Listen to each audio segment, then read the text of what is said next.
نمازوں کا فدیہ جو زندہ آدمی ہے اس کی نمازوں کا فدیہ تو نہیں ہوگا۔ ہاں بیماری کی حالت میں تھا، وہ مرض الموت میں اچانک کوئی بیمار ہو گیا بہت زیادہ، اس نے وصیت کر دی کہ میں جب مر جاؤں تو میرے بعد میری نمازوں کا فدیہ جو ہے نا وہ دیا جائے۔ اب ایک نماز کا فدیہ ایک صدقۃ الفطر کے برابر ہوتا ہے۔ جو فوت شدہ آدمی ہے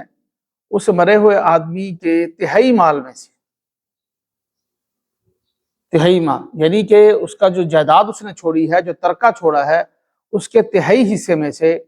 ہم 2 حصے تو وہ ورثہ کا حق ہے، باقی تیسرا حصہ جو ہوگا اس میں سے اس کی نمازوں کا فدیہ ادا کریں گے ہم، اگر اس نے وصیت کی ہے کہ میرے مال میں سے دیا جائے۔ نمازوں کا فدیہ، ایک نماز کا فدیہ جو ہے وہ ایک صدقۃ الفطر کے برابر ہوگا، یعنی 2 کلو گندم کی جو ہے وہ مقدار، اور کشمش، جو اور کھجور ہو تو 3.5 کلو، 3.5 کلو مقدار ہوگی ان تینوں چیزوں کی۔ گندم کی 2 کلو ہے، 2 کلو احتیاطاً ہے، بنتی تو تھوڑی سی 2 کلو سے کم ہے، 2 کلو احتیاطاً ہے۔ اب اس نے ایک دن کا 6 نمازوں کا فدیہ دینا ہوگا،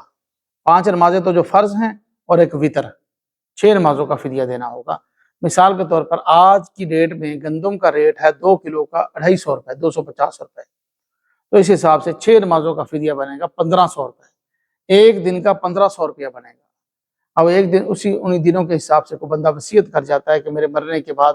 میری زندگی میں کوئی 3 مہینے کی نمازیں رہی ہیں، تو 3 مہینوں کے حساب سے پر ڈے 1500 کے حساب سے ہم لگا کر اس کی نمازوں کا فدیہ ادا کر سکتے ہیں۔ یہ تو ہے اس نے وصیت کی ہو۔ اگر اس نے وصیت نہیں کی پھر بھی اس کے عزیز و اقارب رشتہ دار، اس کے ورثاء جن کے لیے وہ جائیداد کما کر چھوڑ کر گیا ہے، تو ان کا حق بنتا ہے، اگر ان کو معلوم ہے کہ ہمارے ابا جی، ہماری امی جی یا ہمارے بزرگوار جو تھے، دادا دادی، کسی کی نمازیں رہی ہیں یا ساری زندگی فوت نہیں ہوئی، آخر میں جا کر ان کی نمازیں فوت ہوگی، بیماری کی وجہ سے ہاسپٹل میں تھے،